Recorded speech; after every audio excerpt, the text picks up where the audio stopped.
Olá, alegria de estar aqui com você e hoje de receber a Laia Dúlios, que é tradutora e acupunturista. Olá, Laia, bem-vindo, obrigado por Olá, atender. Fernando.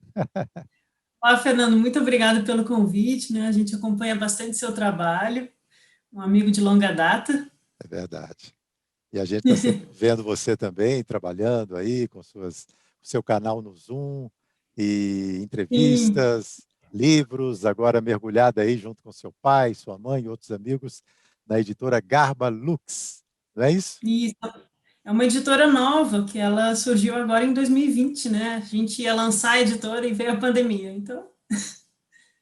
Mas deu um boom, assim, né? Vocês estão lançando vários livros seguidamente, excelentes livros, não é, Laia? Ah, obrigada. Sim, a gente está com vários... Tá, na gráfica agora está o terceiro livro, ele já vai... Está sendo impresso hoje, eu acho. Estou doida para ver, Olha, que é um livro que eu sou coautora, eu vou mostrar aqui para vocês. E tem vários outros já prontos em fase de revisão. Então, a gente aproveitou a pandemia para produzir. isso aí, excelente. Eu já estou com dois aqui, ó. Você vai mostrar Ah, aí. você está com dor. Está lendo? Eu ainda não comecei porque eu estou terminando uma tradução. É, e eu leio as suas produções e aí a gente faz essa troca, né? A Josi está Adoro. lendo, né? Minha esposa já leu esse aqui, adorou o Mistério da Ética. E, Ai, que ótimo. é, Esse é e, mais da filosofia grega. é, e Sim. ela está lendo esse agora, o Atma Boga. Yoga, Atma Yoga. Shankara, a Vedanta Advaita e o Atma Buddha. E ela É marca isso. Eu tudo, gosto tudo, bastante, né? tudo Ah, que legal. rabiscado. É, ela é, aí, ó, tudo rabiscado e tal, cheio de, Está cheio de, estudando. A Josi tá é estudando. estudiosa, ela Ela é vai e estudiosa. capricha no estudo. É, que gostoso a gente poder fazer essa troca de estudos e conteúdos, né? É verdade, com certeza. Mas, Alaia, compartilha com a gente, então. Acho que eu tenho que liberar aqui a tela para ti, para você Ah, compartilhar. só Vamos lá. libera para mim. Deixa eu ver aqui. Acho que já está liberado. Vê. Se der, já está ótimo. Aqui. Ah, pronto. Opa, pronto. Eu trouxe só umas imagens porque você me pediu para a gente falar da editora, né? Claro. Então, falar um pouco dos lançamentos e o que que é essa editora, né? A editora se chama Editora Garba Lux. Garba significa semente em sânscrito, né? Então, tem relação com essa semente de luz dentro de nós, a semente de Buda, a centelha crística, né? Na tradição ocidental, que a gente na teosofia vai chamar de sétimo princípio também, né? Então, esse princípio divino em nós. Então, a editora é a ideia de trazer sementes de luz para um mundo melhor, assim, para preservar a tradição e que essas sementes possam brotar nas almas das pessoas, né? Essa é a ideia do nome da editora, é isso. Muito bem escolhido. E a editora, ela surge da junção, né, de dois grupos, que é o Núcleo Lux de Ziu e o Instituto Garba.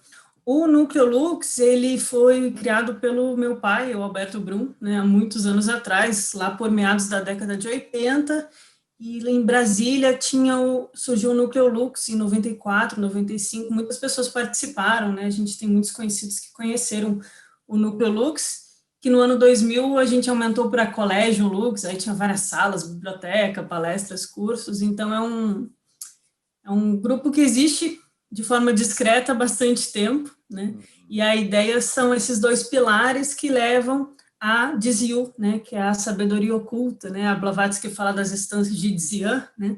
As Sim. instâncias de sabedoria oculta. Então, essa sabedoria oculta que traz a luz, né?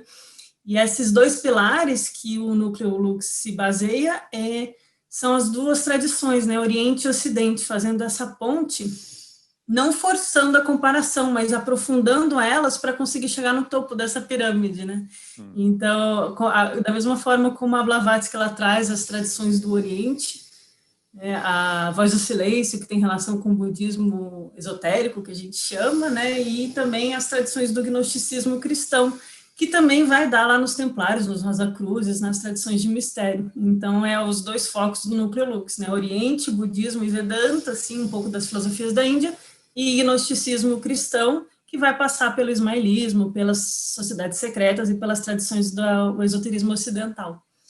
E aí, do grupo que participava do Núcleo Lux, a gente se mudou aqui para o interior de São Paulo, o Lux funcionava em Brasília, e ficaram em Brasília alguns membros, algumas pessoas que estão com a gente desde 95, e eles decidiram criar um Instituto Garba, que aí tem uma sede lá em Brasília, tem um templo, mas também ainda está um pouco fechado as atividades, mas tem um grupo de estudos, assim, de pessoas bem bacanas e dedicadas. E aí surgiu a ideia deles juntos, né, com a coordenação da diretoria de pesquisa vindo do meu pai, o Alberto, e o trabalho deles enquanto criar editora, o registro do ISBN, CNPJ, criar o site, fazer tudo, assim, do trabalho. E também eles têm uma linha de pesquisa deles, que eu vou mostrar aqui no próximo slide, aí surge a editora. Então, a editora tem 2 editores principais, tem o Núcleo Lux e o Instituto Garba, que juntos decidem quais são os livros que vão ser publicados. Eu acho muito bonito. Bonito, Estou símbolos nesse muito meio, bonitos. eu fico empolgada. E aí, o Instituto Garba tem esse foco nesses 4 autores principais, mas assim, é um foco, né? Não é exclusivo, assim, não trabalha só com eles, mas é um foco. Então, a gente estuda a Blavatsky, o Midi, o Jung e o Henri Corbin, que é esse último da foto, que é um francês que pesquisa o ismaelismo, o sufismo, a tradição da gnose islâmica, assim, ele é um acadêmico muito importante na área. Então, esse é o foco do Garba, né, que estuda o Buda Dharma, o gnosticismo, a alquimia e o ismaelismo. Então, é daí que vem a escolha dos temas dos livros que vão ser publicados, né? Ismaelismo, de que se trata, por favor? Ismaelismo essa é a parte que eu menos conheço, mas, assim, é o sufismo, a tradição islâmica, esotérica, né, que sai da ortodoxia, né? Como quando a Blavatsky em Sem Véu fala que vai visitar os drusos lá na Síria, a gente sabe que tem algumas relações ali, e o Corbin, ele traz um pouco esse resgate dessa tradição do Oriente Médio. Sim, o Corbin também é pouquíssimo conhecido aqui no Brasil, não é? Por enquanto. Ele até vem sendo trabalhado um pouco academicamente, mas ele é muito pouco conhecido, mas ele tem obras muito profundas, assim, e ele fala muito da busca do templo espiritual, o templo dentro de nós, a gnoses que desperta no nosso coração, é muito bonito, é bem parecido, assim, com o que a gente chama de teosofia, assim. Antes de você passar para o próximo slide, e o Jung? Por que o Jung está aí nessa foto? O Jung, a maioria das pessoas conhece ele como psicanalista, né, psicólogo, né, psicanálise. E o Jung, ele é um interesse específico do Instituto Garba. A gente estuda ele também porque ele estudou o gnosticismo cristão, ele trocou cartas com o Midi, ele tem uma relação com essa via espiritual interior, só que isso fica pouco conhecido. Agora a gente tem mais acesso a esse Jung místico, entre aspas, a partir do livro vermelho, né? E agora vai sair o livro negro de Jung, que são diários ocultos, onde ele relata, né, experiências internas dele. Como o Jung trabalhou com alquimia também, e é um dos interesses fortes do Instituto Garba, né? Então ele é muito respeitado no Instituto. Oh, muito interessante. Muitas coisas vindo à tona agora, né? Como esse livro negro aí que você se referiu sobre ele, né? Pois é, eu estou super curiosa para ler o livro negro. Porque no livro vermelho ele já relata vários sonhos e experiências interiores, né?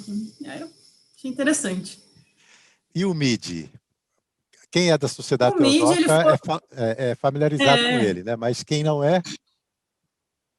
Para quem não é, o Midi, ele foi um scholar, ele foi professor universitário em Cambridge, pesquisador, tradutor, mas ele também era membro da Sociedade Teosófica, foi aluno de Blavatsky, foi secretário privado dela, foi membro do grupo mais interno dela, ele foi um grande pesquisador desde muito jovem, com 24 anos ele estava trabalhando com Blavatsky, né?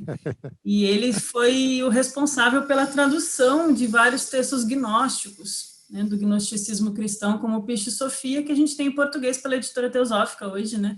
Sim. O Midi que faz a tradução do latim e do alemão para o inglês, para que hoje a gente consiga ler em português, né? Então, ele estudou bastante essa linha ocidental da teosofia. E a Blavatsky, acho que, né, Não Sim, precisa nem apresentar aqui. isso aí. Vamos em frente então, Alaia, por favor. Vamos em frente. E aí, junto com os dois grupos, a gente resolveu começar. O lançamento foi um livro do Alberto Brum, O Mistério da Ética, com o subtítulo, né, O Homem, a Morada do Fogo Logos. E a gente pensou em lançar como uma ideia de uma filosofia prática, né, a filosofia como um meio de vida, né, porque às vezes a gente pensa ética, não, ética, moralismo, o que tem a ver, né? E na verdade a tônica desse livro, eu sou suspeita, mas ficou muito bonito porque é justamente mostrar que essa ética é o impulso interior da alma, é o impulso do espírito em nós, nos movendo a atitudes mais retas e compassivas na vida e no mundo, né? Então, o Alberto faz toda uma referência da origem do termo da ética, que vem lá do filósofo Heráclito, e o Heráclito ele tem relação com as tradições de mistério, tradições do fogo, né? Ele fala do fogo como um logos dentro de nós, que impulsiona a vida a ter ações retas, né? O homem como sendo a morada desse fogo, né? A ética seria isso, permitir que esse fogo brilhe dentro de nós, né, na visão do Heráclito. E aí depois o Alberto questiona assim, a diferença entre ética e moral, porque aí chega em Aristóteles, e aí Aristóteles fala, não, isso é costume, é meio de vida, só que a moral, ela depende da época, de onde você vive, né? A gente pode até levantar várias discussões aqui, mas, por exemplo, a gente pode dizer que é moral comer animais, não é contra a lei, é moral. Mas será que é ético? Aí a gente faz essa... porque a ética é algo mais profundo, que vem da consciência interior, que vem desse princípio divino em nós, que conduz a nossa vida, né? Então, o livro está muito bonito, porque ele vai passando pelos filósofos pré-socráticos, vai para Heráclito, né, Demócrito, sobre... Demócrito, ele fala... Todo mundo conhece ele como o filósofo do átomo, né? E aí acham que ele é cientificista. Só que nós que chamamos aquela partícula de átomo, que depois a gente descobre que não é indivisível, né? Que ela pode ser dividida em prótons, nêutrons, né? E aí falam, não, então o Demócrito errou, mas não, o Demócrito não está falando desse átomo físico, ele está falando do princípio indivisível em todas as coisas, que é a essência que está em tudo, né? E isso também tem relação com esse logos, porque é a centelha divina em nós. E, bom, aí ele passa pelos estoicos, que tem muita relação com a prática das virtudes, a busca da eudaimonia, a felicidade na vida, a vida simples, a vida virtuosa, e depois se aproxima para a visão do budismo, porque o budismo incentiva muito nas 8 nobres verdades, né, o reto meio de vida, reta fala, reta ação, você ter essa vida que você vive em benefício a todos os seres, né? Cultivando um estado de compaixão. E aí, o nome do livro, que é Mistério da Ética, vem de uma fala que o Alberto encontrou no Schopenhauer, um filósofo alemão, já mais moderno, que se interessava por Vedanta, por filosofia dos Upanishads, que leu Dhammapada. Schopenhauer, ele é um filósofo diferente, ele fala muito do sofrimento do mundo, né? E aí o Schopenhauer comenta que a ética é um mistério dentro de nós, porque é o que conduz a gente a ser verdadeiramente compassivo. Então, é a tônica da compaixão a todos os seres, assim. Então, é um livro que não está tratando só de filosofia antiga, ou regras de conduta, ou moralismos, né? A gente está investigando esse aspecto espiritual, né? Quando a gente diz, por exemplo, no Pai Nosso, né? Seja feita a vossa vontade, a vossa de quem? A vontade desse Logos em nós. Quando a gente age mediante o Atma, o Budi, a centelha dentro de nós, então a gente realmente pode agir eticamente no mundo. E aí o mundo se torna um mundo melhor para todos, né? Sim. E a ideia do livro é instigar esse aspecto espiritual da vida ética. Esse foi o lançamento. A ética das virtudes da compaixão na filosofia do Oriente, Ocidente e Oriente. Bem abrangente, muito bom, Alaia. Tá bem gostoso de ler esse. O livro seguinte, aí muda completamente a temática. Aí é o Atma Yoga, é sobre Shankara, Vedanta Advaita, e o Atma Bodha, que você está aí na mão. Sim. E aí são outras discussões, né? Ele vai lá para o Oriente, tem toda uma relação de o que significa Atma. A gente fala na teosofia, né? O 7º princípio, o Atma. Então, o que é esse Atma? Né? Investigar mesmo, entender por que a Blavatsky também trouxe essa terminologia para a gente, né? Porque ela também está trazendo essas tradições. E tem um capítulo muito interessante que ele discute o significado de Maya, que todo mundo usa hoje em dia como ilusão, né? Ah, Maya, ilusão. Mas não, a Maia tem relação com o véu e com a manifestação do mundo, e Maia também é importante, porque o mundo precisa, né, na doutrina secreta é dito que nós somos filhos da necessidade, né, então é necessário que haja essa manifestação, esse Maia, né, que cobre o mundo, mas que pode ser compreendido, né. E tem toda uma discussão sobre a tradição Vedanta Advaita, que é não dualista, né, é buscar a unidade em todas as coisas, né? O princípio único. Então, novamente, esse princípio, né? Sim. A gente está sempre repetindo o mesmo tema, só que linguagens diferentes. Em outras tradições. Então, a gente vê muito isso nos estudos teosóficos também, né, Mansur? Que é bom isso, essa comparação, estudo comparado é o segundo objetivo. E tem aí no apêndice, né, o Atman segundo Blavatsky, aí, como você falou. Sim, aí no apêndice tem um estudo sobre como a Blavatsky define esse sétimo princípio no homem, o Atman. Também tem um capítulo aqui do Subahal, um debate que o Subahal levanta. Perdi aqui. Mas tem um capítulo dedicado aos estudos do Subahal, porque o Subahal ele também discute, é muito interessante essa parte para quem gosta mais de história, a origem histórica do Shankara, porque nos estudos acadêmicos às vezes erram em séculos assim a data dele. Sim. E o Alberto coloca ele numa data concordando com o Subahal e com a Blavatsky, né? Que Shankara seria contemporâneo de Patanjali. Então ele surge logo após o Buda. Aí tem ali na região da Caxemira um núcleo, né, secreto de grandes almas, e toda essa relação da Vedanta é muito próxima com o budismo esotérico, com o budismo filosófico do norte.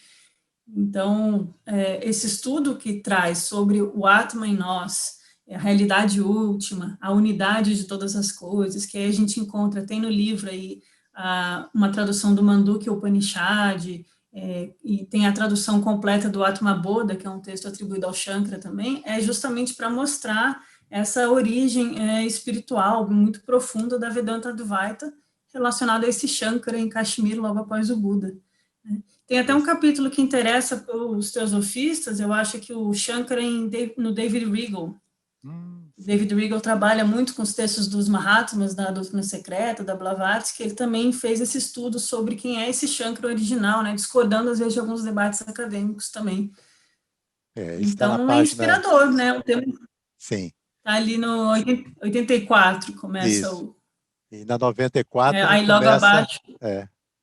Subahal e Blavatsky. Aí logo abaixo tem isso, os Upanishads em Subahal e Blavatsky.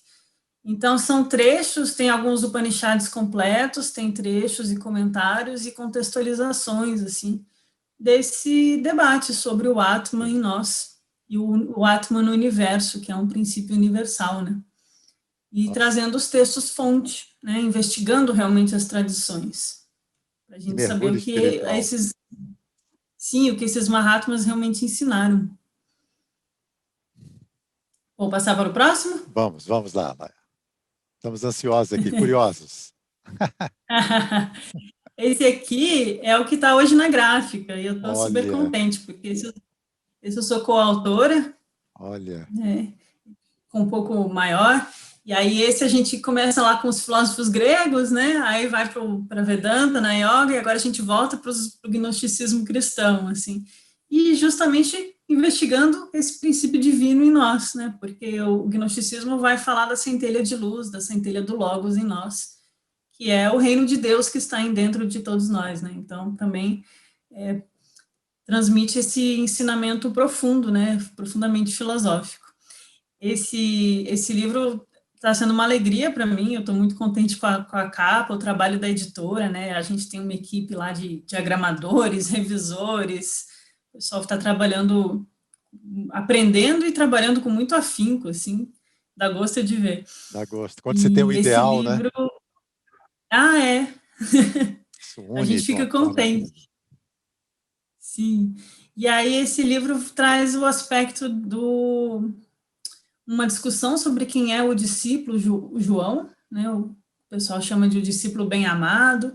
Aí o Alberto faz um estudo mais histórico de qual é a relação dele com os essênios, que é um grupo místico filosófico ali da Judéia, que tem relação com os manuscritos do Mar Morto. A questão do Lázaro ter sido iniciado na caverna, ressuscitado da caverna depois de 3 dias, né? O que isso significaria? E toda a questão de ser um evangelho, o próprio evangelho de João, que a Blavatsky comenta, aqui ó, na página 54, tem notas de Mide, de Blavatsky, que é o quarto evangelho, que é um evangelho mais filosófico mesmo, né? Ele traz elementos de filosofia, a questão do logos também ele retoma.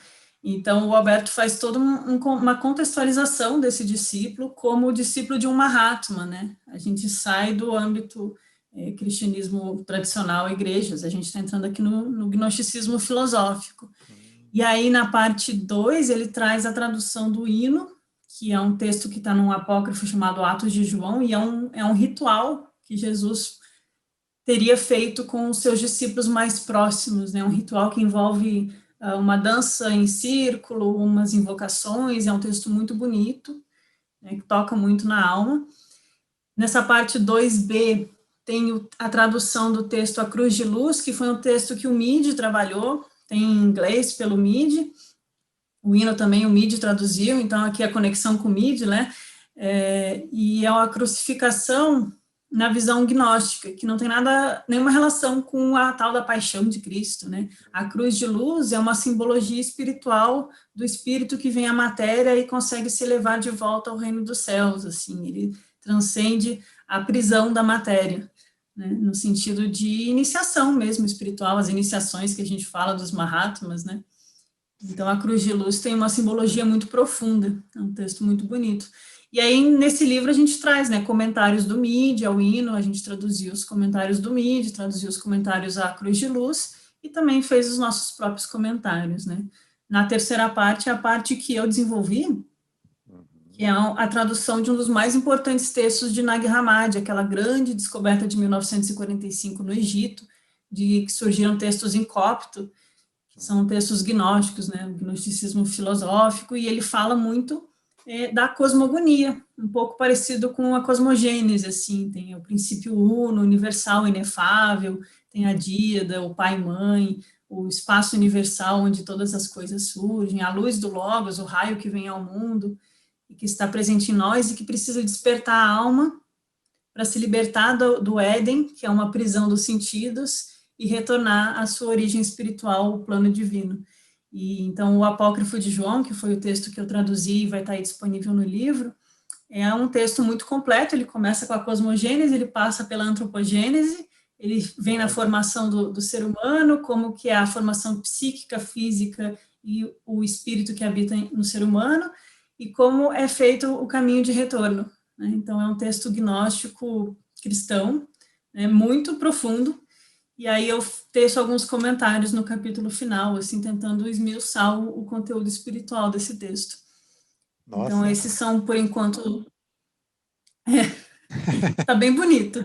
Estou bem feliz com o trabalho. E aí, esses são os 3 livros que a gente... Desculpa. Sim, sim, são os 3 livros, né, que vocês já colocaram aí à venda, à disposição. Muita gente vai se interessar. O Gnoses de João, daqui a uma semana, 10 dias, deve estar já disponível. Sim. Tem que só colocar no site e começar os repasses. Ah, sim. Vamos ver. Qual então, o site que a gente pode colocar aí, Alaia? Então, aí eu vou chegar lá. Esse aqui é o site da editora. Tá? garbalux.org.br. Por enquanto tem esses 2 à venda. Daqui uns 10 dias deve estar os 3. Então, é só comprar por lá. E esses são os próximos lançamentos. São livros que já estão prontos e estão em fase de revisão, né? Porque, né, você sabe como é que é, né? Tem que revisar, diagramar, manda para a gráfica, demora o processo, mas a gente vai produzindo.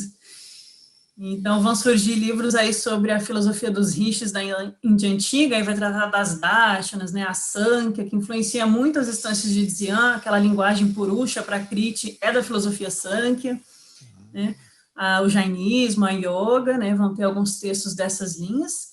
Um outro livro de gnosticismo, que é o Bardesanes e a Gnoses na Síria, lá tinha um núcleo ligado a Tomé, o Evangelho de Tomé, o Hino da Pérola, ligado a Bardesanes na Síria, tá bem legal também. E aí vamos para o budismo, tem o Taratantra, que trata da natureza Buda, que novamente é como o Atma, a centelha divina em nós, o Logos, a natureza Buda, que é uma semente, né? É um Garba, uma semente de luz em nós, que é a realidade última, né? Que é aquele que conhece a si mesmo, conhece as profundezas do todo, né? Dizia o Evangelho de Tomé. Então, quando a gente conhece a natureza Buda, nós nos tornamos um Buda e conhecemos o Dharmakaya, a realidade última. E também teremos um livro mais histórico, mais com estudo de história, mais um pouco de magia e mistério, que é Os Templários em Toledo. E, por último, mais um livro gnóstico, A Gnoses da Luz, com uma tradução que eu fiz do Apocalipse Sem Título, do Bruce Codex, que foi descoberto no século XIX no Egito também. Esses são os que estão prontos para esse ano agora. Então, a gente está fazendo. Eu espero que a editora consiga atingir os corações, as almas e mentes de quem se interessa por esses assuntos, né? Que a gente está com um carinho aí produzindo para tornar acessível o ensinamento, mas de uma forma que a gente possa se aprofundar na tradição e conhecer realmente o que a tradição diz. Nesse sentido. Todos os leitores aí de língua portuguesa. Sim, porque tem muitas coisas que não tem em português, Fernando. Claro. Então, esse próprio Apocalipse Sem Título é muito difícil de achar, ele só tem em inglês, o Taratantra também está difícil de achar. Esse estudo dos Templários foi um estudo de doutoramento que o Alberto Brum fez, então tem uma profundidade histórica bem legal. Enfim, eu sou suspeita, mas eu estou bem empolgada com o trabalho que a gente tem feito. Poxa, merece super e aí parabéns. Aqui é onde vocês conseguem encontrar a gente, né, acompanhar, quem quiser acompanhar. Tem no Facebook 2 páginas da Biblioteca Garba, que é ligado ao Instituto Garba, e a página da editora. No Instagram tem o Instagram da editora e no YouTube, quem me conhece, eu estou sempre dando as novidades por lá também no meu canal, Viveca. Muito bom. E a Blavatsky falou num dos seus escritos, ela é que muitas coisas iam vir à tona numa determinada época, à medida da necessidade da humanidade. E essas coisas já estão vindo, né, com muita força. E vão surgindo novas traduções e descobertas, né? Às vezes sai das areias do Egito uma nova descoberta. O Tibete vem para o Ocidente, as coisas começam a ficar mais fáceis de acessar. E, então, a ideia é a gente conseguir traduzir, trazer para o público em português, não só o texto traduzido, mas também um estudo que dê base, que dê fundamento para a pessoa entender o que ela está lendo, né? Porque é só colocar a tradução, às vezes, solta, a gente não consegue fazer aquela conexão, que é uma conexão que a Blavatsky fazia muito bem, com a linhagem espiritual da Gupta Vidya, né? Essa sabedoria oculta que permeia essas tradições espirituais. É por isso que a gente se interessa por elas, né? Está na nossa alma, né? Nossa alma pede, se identifica com isso. Sim, e conseguir entender a linhagem desses mestres, né? Quando o Buda ensina, e aí os discípulos vão ali para Kashmir, e aí tem a Vedanta, tem a Yoga, como que isso se conecta, né? Onde que isso se toca na verdade universal? Isso. Acho que é nesse sentido. Sim. E aí vem a Blavatsky numa determinada época e reúne esse conhecimento todo e manda para o mundo. Isso, ela dá o laço que estava faltando. Né? Quando ela traz a doutrina secreta, ela inclusive ela está trazendo, né, um texto que ela diz ter vindo do Tibete, né? Hoje a gente sabe que tem relação com alguns textos tibetanos antigos, mas ela também vai fazendo a amarração, né, com as outras tradições. Eu acho muito lindo o que ela faz, porque ela aí amarra com o livro de Enoque, lá no tempo judaico antigo, aí amarra com as tradições dos Rosacruzes, os mistérios gregos, Eleusios, e ela vai fazendo, mostrando que é a tentativa dessa sabedoria vir ao mundo, né, em suas várias formas, mas que ela não pode ser divergente, né? Sim. Porque esses mestres todos trabalham juntos, né? Então eles estão promulgando a mesma sabedoria. A gente só precisa saber investigar. Isso aí. Poxa, Laia, muito obrigado. Sua explicação foi excelente. Obrigada a você. Um grande abraço para o seu pai, o Alberto Brum, para sua mãe, Jane Dúlios, toda a equipe aí da Garba, né, da editora, do Instituto. Estão fazendo um trabalho Eles são maravilhoso. fantásticos. Obrigada, Mansur, pelo convite. Um prazer falar sempre com você. Igualmente. E aqueles que nos acompanharam, muito obrigado. E até o próximo Cá Entre Nós. Até. Cá entre nós, assim que eu vejo você, amigo desses que não dá pra perder. Tem música no ar, histórias pra contar. Porque na vida a gente quer se conhecer. Cá